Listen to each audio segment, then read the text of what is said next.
World Course Tour 12 continued in Shanghai Circuit in China for the running of the Netflix 200. Webster Zangardi took the pole and he took advantage of it really quick. Right off the bat, he gets a rocking start away from the other drivers. But on the very first lap, though, Austin Talley wouldn't even get to the line as he got spun while taking his restart into the grass. He didn't even get to start, but he does recover a little bit. But anyway, battle for the lead right off the bat as Angel Navarro in the 96 goes for the lead against the 12 of Zangardi. Nick Altendorf running in third. PCS makes its return to China for the first time since Season 1, and I think I found a new version of Shanghai Circuit, so hopefully it'll be the best. Better than that Season 1 race we had earlier, where it was a dominant factor, no one was passing, and Pichu took the win. But here we have a little bit more passing than last time, and you see Navarro taking the lead away from Zangardi as Zangardi went up. He even lost second to Nick Altendorf. Luke Walker trying to get third away from Zangardi as Jordan Davis also in the top 5 as well. And right now he couldn't get it, so Luke doesn't have enough momentum to get to the front, and so Zangardi stays in third. We have a big wreck behind, and this did not cause a caution for some reason. Everyone just got piled up in with Benjamin Miles. A lot of others, just too much drivers to name, just get bumped and spun on that corner, and yet that did not pull a caution. Here's one more look. Whoa, you see those cars getting up and down, nearly flipping, and yet how did this incident not pull off a caution? Everyone was on their side. They were spinning, they were flipping, and this did not cause a caution, which I don't know how that would work here at Shanghai, but it's probably the biggest wreck we've seen that did not cause a caution ever in any Pokemon Cup Series race. Wow, that's just weird. But anyway, a battle for the lead as you see the 15 of Nick Altendorf gets a bump and run from the 96 of Angel Navarro. Navarro has still been hanging on to the lead since the first lap. This is a 21 lap, 1 lap marathon here as they're trying to, and it's pretty much a lot of endurance is needed to survive here. The 15 Altendorf went on to clear the 96 and retake the lead. But later in the lap, Angel Navarro would come back to retake the lead. Nick Altendorf gets spun on the corner. He gets loose on the corner, loses momentum. But 12 of Webster Zangardi, he tried to make a challenge to the 96 of Navarro, trying to take advantage of the spin, but he gets too high up on the final corner and loses the lead to the 96 of Navarro down to the line on lap 2. Most of this race was pretty much boring. Pretty much that. There really wasn't much action in front of the lead after that. So we're just going to show you a battle here in the top 5. Nathan Hudson and Jordan Davis battling for the 4th position, I think. As you see the Navarro, Zangardi, Walker running 1, 2, 3. As you see good views, some epic views of the track called Shanghai Circuit. As you see a lot of great views. The track views are really good, except the racing itself, though, is not really what you not really expected to be exciting at all. But as you see more camera views, as Hudson tries to take the position away from Jordan Davis, but Davis tries, and Hudson and Davis would try to fight it for just about half a lap. But ultimately, on that corner, Jordan Davis would take the position away. My apologies, I'm just not on my A game today, obviously. But anyway, Luke Walker went on to take the 2nd position away from Webster Zangardi. Walker moves up to 2nd, and he's closing in on Angel Navarro, the leader. And ultimately, on the next lap, he would close in on the 96, and he would have his own battle for the lead. Walker gives him the bump on the back, and then Walker just zooms away to take the lead on lap number 5 over Angel Navarro. Something that we haven't seen a lot today, lead changes, but a lot of patience is needed for these drivers here at Shanghai Circuit. But anyway, here's a tour around the course, and the first corner, it's a pretty slow, pretty middle corner, like a little bit fast, a little bit slow, but here when you get to the S curve, you really got to control your steering. This is an ultimate test of steering. There's a lot of corners, like a lot of wide corners you need to go through, and there's a lot of straightaways as well, so you got to really steer as hard as you can. You really need excellent steering for this course. It's a challenging course. This was originally a Formula One course. It still is a Formula One course, believe it or not. And there you see one of the few straightaways on this course that you can go and make a pass there, make a bump and run.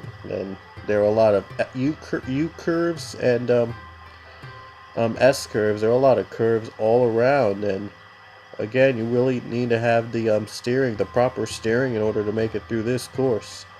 Shanghai Circuit has hosted a race I mentioned only in Season 1 when it was known as the Pichu Series, and like I said, Pichu led every lap in that race and won on the very first and only race before at Shanghai. But this one is a bit of a new Shanghai. However, there's not really much difference between that and the old Shanghai, is that there's not really a lot of passing for the lead. And there are passing behind, but not really much for the lead, and it gets boring really quick. So we skipped over many of the race, and we just got right to the action like we always do. So there you see, coming off the final corners of the race, final corners of the track, I should say, as we go through some of the turns. And by the way, the track looks nice, and I really like the track. It looks pretty nice. It has good camera views, and yeah, it's pretty action. It's just probably for the views. Probably made for just the views, and probably for decoration, as they really didn't care much about the racing at this track anyway. But it's a road course. You don't really expect a lot of racing at a road course in R-Town 3 at all.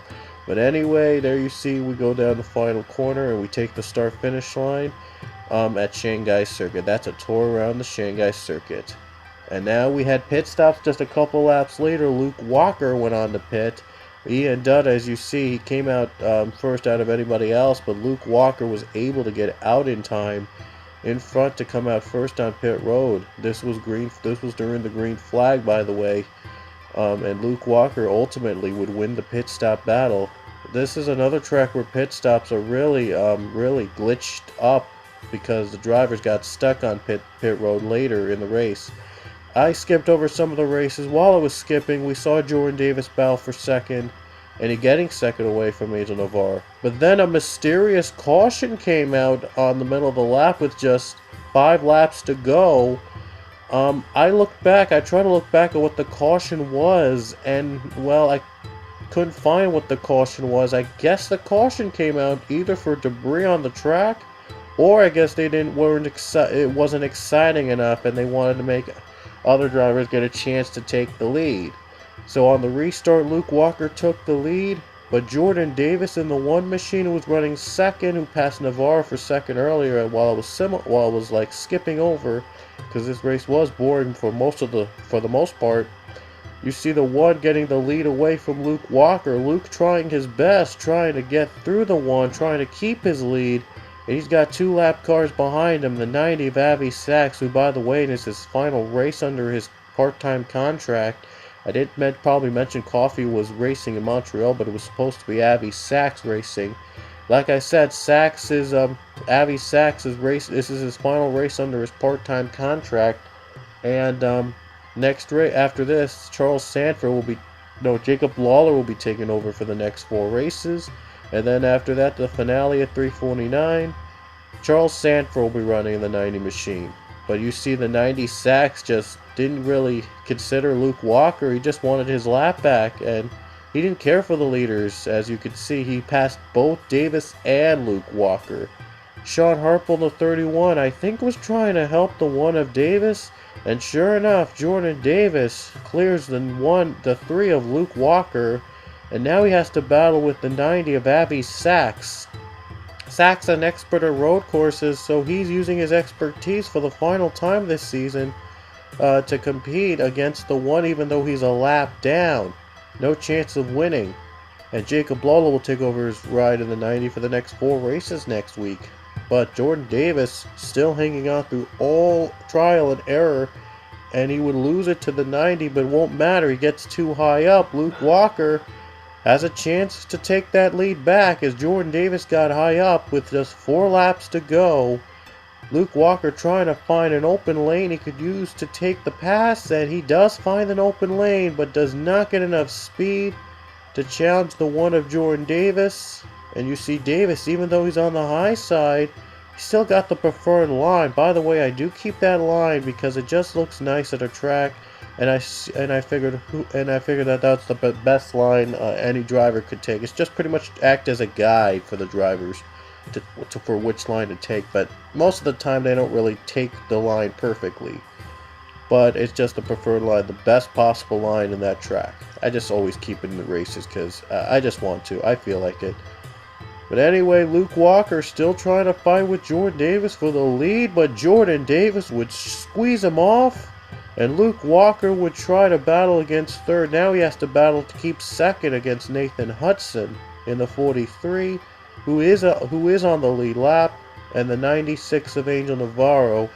Jordan Davis finally clears the 3 of Luke Walker after a lap and a half battle. As you see, Luke Walker is going to drop down to 4th because he lost it to Hudson and he lost 3rd position to Angel Navarro, as you're going to see right here. And then after that, it was back to boring old racing except for the final few miles. Nathan Hudson tried to actually battle against the 1 of Jordan Davis, try to get the lead for his own, but Jordan Davis was strong in this course. He is a very strong driver, and he puts the block on the 43. And he would sail away from his rivals behind him. And there he comes the final corner. 2 laps to go. Angel Navarro, one last chance at least to get Jordan Davis out to the front. Unfortunately, I lost the final lap. It got cut off on the recording for some reason.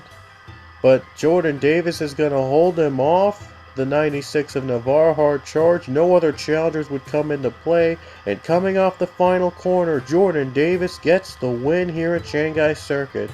Like I said, this was him taking the white flag. I lost the checkered flag lap because the footage got cut off, unfortunately. But that was the closest you'll ever see to him crossing the line. It's his 2nd win this season. He's the 2nd 2-time winner this season, joining Mark Riggleman. So that chase spot is pretty much locked up. And it's his 11th career win of the NASCAR Pokemon Cup Series, and he's now in the top 5 in terms of the wins list. So a great day for him. There really wasn't much to say except those drivers a lap down were stuck on pit road because there was pit road glitches all around like we had our last race. But anyway, let's hope the next race is a lot better. We're heading to Hockenheimring, Germany for the FIFA 15 250, another Formula 1 course. See you later in Germany.